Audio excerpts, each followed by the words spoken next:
हाय ladies, अस्सलाम वालेकुम। तो स्टार्ट कर लेते हैं अपना रिव्यू रिएक्शन वीडियो। इस वीडियो में बात करेंगे ईमान की रीपोस्टिंग की और साथ ही साथ ईमान की 7 मंथ बर्थडे जो है वो सेलिब्रेट की है ईमान ने भी और रजब ने भी।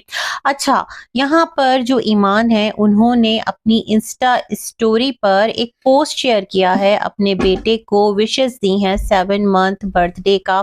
एक केक उन्होंने शो किया है। साथ ही साथ जो रजब भट्ट हैं उन्होंने 7 केक्स दिखाए हैं चचा ताया और सबकी तरफ से, मतलब जो उनकी पूरी टीम है बॉयज की, बेसिकली जिनके बारे में रजब ने अभी रिसेंटली कहा था। जो इनका फेयर चैलेंज कुछ चल रहा था ना, फेस द फेयर चैलेंज कुछ इस तरह से, जिसमें सबने अपनी शेव करवा ली थी। तो यहाँ पर रजब ने कहा था कि ये हैं वो लोग जिनके बारे में कहा जाता है दोस्तों को छोड़ दो, मतलब मैं इन दोस्तों को छोड़ दूं। इस तरह के टॉन्ट्स जो है वो ऑफ एंड ऑन रजब की साइड से आ रहे हैं। आप लोग अपनी अपनी लाइफ का डिसीजन जो है वो ले ही चुके हैं, लेकिन सोशल मीडिया पर एक अलग लेवल की जो हाइप है वो बना के रखी हुई है। वैसे तो आप लोग अपनी जो यूट्यूब फैमिली है उसको यूट्यूब फैमिली कहते हैं, अपना मानते हैं, लेकिन फिर उनको इस तरह से अंधेरे में क्यों रखते हैं, उनको शशो पंच में क्यों रखा हुआ है? वो राइट रखते हैं ना कि आपकी जो लाइफ यूट्यूब पर इतना ज़्यादा एक आप लोगों ने उसको दिखाया, आपके रिश्ते बने और जब वो बिखर रहे हैं तो आप लोग एक दूसरे को खामोश और जो साइलेंट टॉन्ट्स हैं या फिर कुछ जहर भरे लफ्ज हैं वो एक दूसरे के लिए बोल रहे हैं। ये कौन सा तरीक़ाकार है? खैर जी, रजब ने यहाँ पर जो 7 मंथ बर्थडे ईमान की सेलिब्रेट की, केक दिखाया 7 केक्स। तो उन्होंने जाकर कहा एंड में कि तुम्हारा जो पापा है जब तक जिंदा है तुम्हें किसी चीज की फिक्र करने की जरूरत नहीं है, एटलीस्ट तुम्हें, मतलब स्पेशली मेंशन कर दिया कि अगर मैं हूं तो मैं सिर्फ अपने बच्चे के लिए हूं और मैं किसी के लिए नहीं हूं। मतलब जैसे इन्होंने कहा था ना कि जब ये एक्सपेंसेस उठाते थे अपने बच्चे का और पता नहीं कितने लाख इन्होंने भेजे थे और वो सब जमा करके जो इनके साले साहब हैं ऑन, उन्होंने कार खरीद ली थी। गो कि उसकी कोई प्रूफ नहीं है अभी भी, लेकिन फिर भी एक बात कह दी गई। तो इनका यही कहना मुझे लगता है था कि एटलीस्ट तुम, है ना, अपने बेटे को मुखातिब करके कह रहे हैं बच्चा तो अभी बहुत मासूम है, 7 मंथ का है, आगे अल्लाह पाक उसको जिंदगी सेहत दे। वो इन तमाम तर बातों को क्या समझ रहा होगा? आप लोग बच्चे पर रखकर जिस तरह से एक दूसरे को सोशल मीडिया पर सुना रहे हैं और साथ जो ऑडियंस है जिसका जिसकी तरफ दिल मिल रहा है वो उसके साथ जुड़ रही है ना। अजीबो गरीब गुत्थम गुत्थी का सिलसिला है।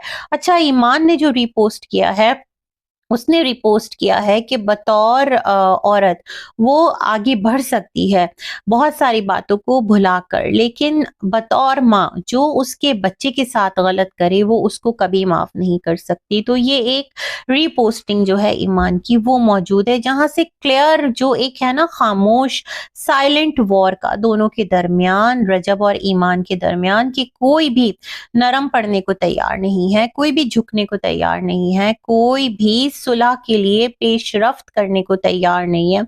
रजब को देखो तो वो कहते हैं जो इनकी इज्जत करे वो मेरी सर आंखों पर, जो ना करे तो वो पांव के नीचे, है ना।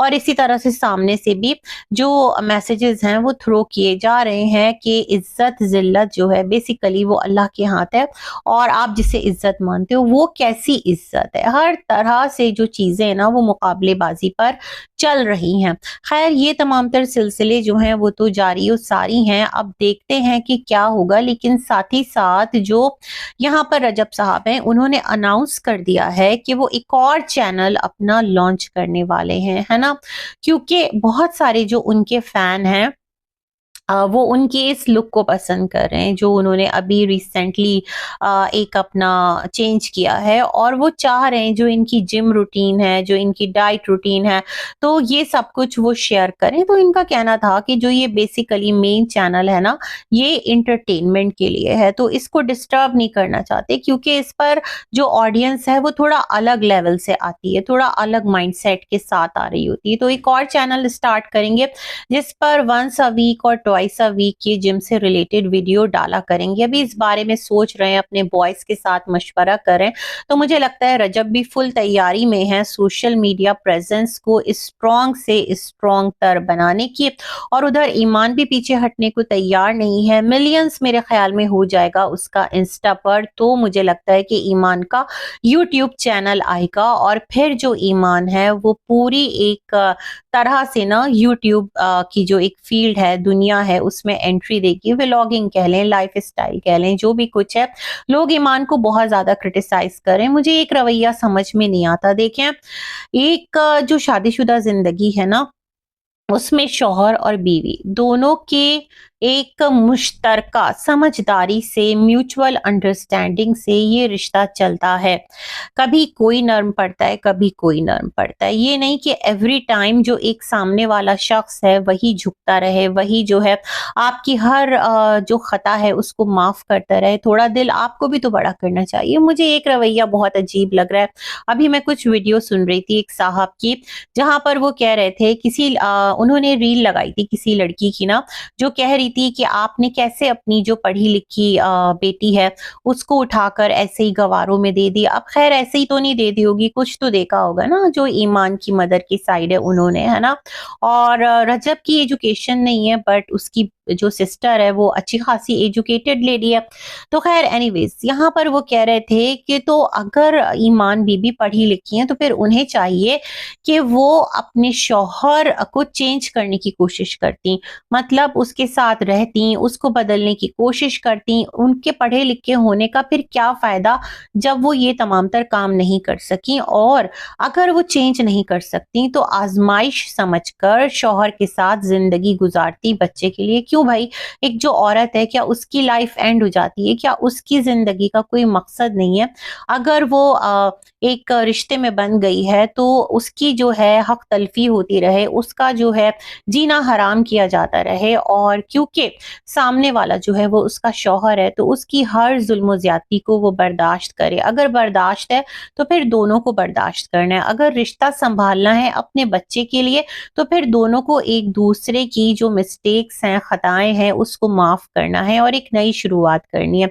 सिर्फ एक इंसान से क्यों एक्सपेक्ट करना कि वो सबसे माफी मांग ले, वो सबका दिल रख ले, वो सबके साथ मिलजुल जाए। दूसरी तरफ जो ऑन साहब हैं, उनके माइंड में पता नहीं क्या चल रहा है। उनकी अलग ही ट्रैक पर जो रेलगाड़ी है वो चली हुई है, वो टिकटॉक लाइफ के बादशाह बनना चाहते हैं। तो ईमान को मेरे ख्याल में यहाँ पर सोचना चाहिए कि ऑन के पास आज का पैसा आते कल आया और वो बहुत ज्यादा इस फील्ड में आगे निकल गया, तो ईमान आप क्या करेंगी? आप को फिर क्या अपने भाई पर इतना ट्रस्ट है, या आप उसको इतना स्ट्रॉन्ग अपनी लाइफ में समझती हैं कि वो आपकी, आपके बच्चे की रिस्पॉन्सिबिलिटी उठा सकेगा, उसकी अपनी खुद की फैमिली स्टार्ट होगी, वो आपको इतना टाइम दे सकेगा? क्या वो अपनी लाइफ में आगे नहीं बढ़ेगा? तो मेरे ख्याल में बहुत सारी चीजें हैं। मैं पुश नहीं कर रही कि आप जाकर इस रिश्ते को निभाएं, बावजूद तमाम तर जो गलतियां हैं जो आपके साथ अगर की गई हैं, जो आपकी हक तलफी की गई है, उन तमाम तर चीजों को ना मतलब भूल जाएं। ऐसा नहीं होता। अगर रिश्ता चलाना है तो फिर दोनों को समझना पड़ेगा। और मैं ये समझती हूँ कि जो दादा दादी हैं किवान के, वो इस टाइम दादी का जो एटीट्यूड है वो एकदम लापरवाही वाला क्यों है? मतलब अगर वो आगे बढ़कर अपने बेटे को कहें कि हमारी वजह से बेटा जी तुम अपनी जिंदगी खराब मत करो, हम कह रहे हैं एक मौका और दो, जाकर अपने बीवी बच्चे को ले आओ, हम उसको समझा लेंगे। हमारी बेटी होती तो वो गलती करती तो हम उसे माफ कर देते ना, या उसको घर से निकाल देते। तो लाइकवाइज कुछ इस तरह का रवैया हमारा उसके साथ है। वो हमारी बेटी जैसी है, हम उसको अपनी बेटी बनाकर लाए थे और बेटी बनाकर रखेंगे। तुम ये हम पर छोड़ दो, हम उसे ले आएंगे, और तुम्हें अब उसके साथ बिल्कुल सिंसियर रहना है। ये तमाम तर चीजें अगर कर दें तो फिर तो रिश्ता बच सकता है। अदरवाइज सोशल मीडिया पर यूं ही ये कहानी घूमती रहेगी, गर्दिश करती रहेगी, और लाइफ में मेरे ख्याल में दोनों आगे बढ़ रहे हैं। बच्चा बेचारा, उसको भी पता भी नहीं है कि उसके साथ क्या हो रहा है। उसके पेरेंट्स जो हैं वो कौन सी वॉर में, कौन सी ईगो वॉर के अंदर उन्होंने छलांग लगा दी है, और उनकी लाइफ कहाँ जाकर रुकेगी। बहुत सारी गुड विशेस के साथ अल्लाह हाफ़िज़।